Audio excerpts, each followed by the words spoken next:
Hello, everybody. Scott Golden here with the Golden Opportunities Coaching YouTube channel, and welcome. We're almost to 400 videos. Or audios will probably be there in the next few days. So hang out for that. Hopefully, there's something of benefit to you. And please feel free to get in touch if I can be of service to you with life, business, relationship, or entertainment coaching. There's two ways to do that. You can go to my website that's in the About Me section of this YouTube page, or you can contact on Twitter at PO Perception. Today we're going to talk about a dozen things that you need to know about depression so you have a more complete view of it. No one's immune to it. The belief is that there are literally about 250 million or a quarter billion people that struggle with depression worldwide. And it affects all ages, it affects all races, it affects all genders, backgrounds, religious beliefs, and everything. And I think one of the harder things is that certainly over the last, let's call it 50 years, just for easy math, we have seen a rise in depression. And a lot of that has to do with expectations rising and the death of close relationships and smaller communities. And so as we become more connected to being able to go worldwide and travel, the value of community has decreased, which has led to more depression developing. Women are more likely to express depression than men, although research is still out on how close to a 50-50 split the experience of depression is in men. There are those in the mental health profession that believe that they are finding that just as many men, if not more men, struggle with depression. Women are more open to talking about it because it's socially acceptable, and also men tend to show their depression through anger and rage as opposed to more vibrant and varied emotions. The next thing is obviously depression can contribute to suicidal ideation, and then unfortunately, in many cases, the carrying out of suicidal practices. I lost someone in my life to suicide in 2007. I lost another person in late 2008, early 2009.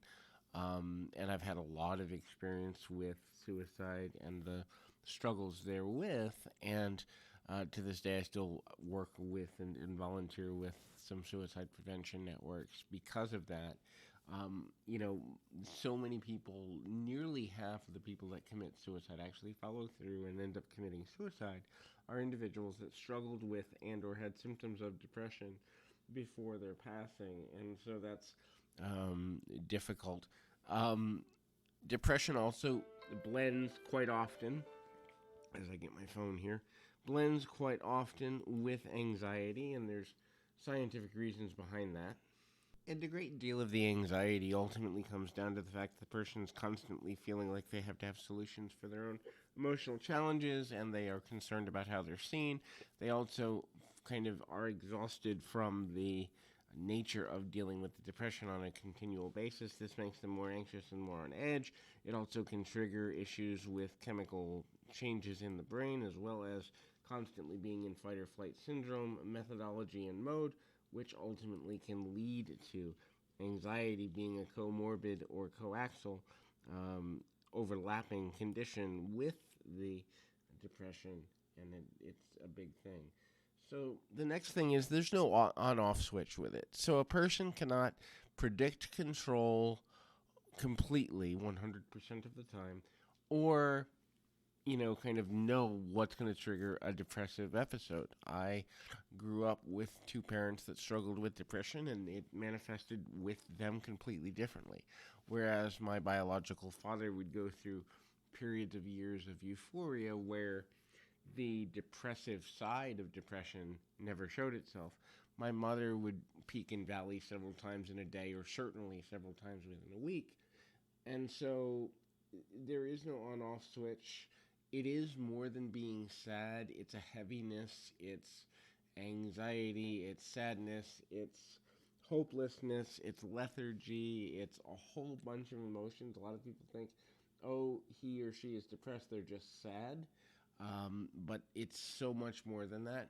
It can change both brain chemistry and the neurons and neurotransmitters in the brain, how they function and the pathways to them. So, a person that struggles with depression for an extended period of time without treatment holistically, medically, and from multiple directions can often permanently make it harder for themselves to dig out of depression. That's why getting treatment earlier and sooner rather than later is most often a good idea. Now, there are so many treatment options today versus what was there even 10, 15, 20 years ago. Certainly, a person has more options than ever before. And so, finding the right treatment plan can be really, really helpful. Um, Obviously, there are different causes for different people. Some have chemical depression that has nothing to do with their environment. Other people have environmental or situational depression. Other people have trauma caused depression or PTSD triggered depression. There's all sorts of things that can cause it. No two people or no two cases are the same. Obviously, as we mentioned, it can be treated, but treatment is unique to the individual. And if you have a medical professional group of them, family member, friend, religious leader, or anything else saying there is one universal treatment, they're completely full of it.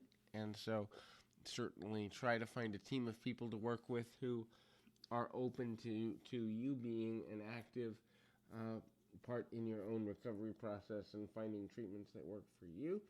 Um, Depression is not a choice.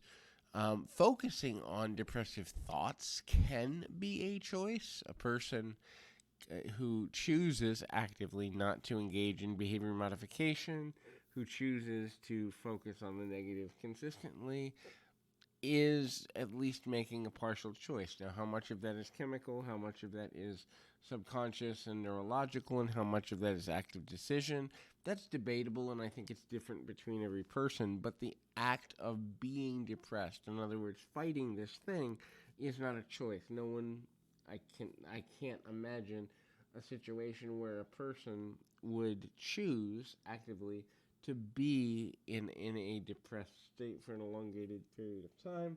Next thing is it can contribute to chronic pain because the body reacts to our emotional state, our levels of tension. It can actually contribute to inflammatory diseases. I know when I was dealing with a whole bunch of stress, and I can honestly say the stress of a series of losses I went to in a 3 or 4 month period contributed to a depression flare. And I had struggled with depression throughout my life because of trauma and abuse. It's part of the reason I get into the line of work. And I went through a lot, and it actually triggered a rheumatoid arthritis flare that wound me up in a nursing home for 15 months. In other words, the chronic pain and the medical conditions, physical medical conditions that can come with the emotional and mental and spiritual side effects of depression can have long-term consequences that can, even in some extreme cases, such as if it affects the heart, if it affects the blood pressure, can contribute to the long-term medical illnesses of a physical nature, and even in some cases can contribute to a person's death, depending on how elongated the comorbid conditions are. The last thing is it can permanently negatively affect a person's ability to think positively, progressively, or even go to a neutral state if a person refuses to get any sort of treatment and or they feel as though there's no hope for them. They can actually put themselves into a default negative frame of being, and this is where you have people that eventually get to break points and commit violent acts, or they harm themselves, they go into suicidal, homicidal thinking. It's not that every person who has depression is going to do this. However, a person has been depressed for several years or several decades, they are heightening their chance that a lash out and a snapback can happen. Certainly, I encourage you, get a team of people around you, from a minister to a life coach to a traditional doctor, psychologist, psychiatrist, traditionalized therapist, preferably all of the above if you can. So you have multiple inputs, but get this so you can get the help you need. There is recovery possible. Recovery is different for every person, but I encourage you, keep your feet on the ground, your mind in the moment. Till next time, everybody.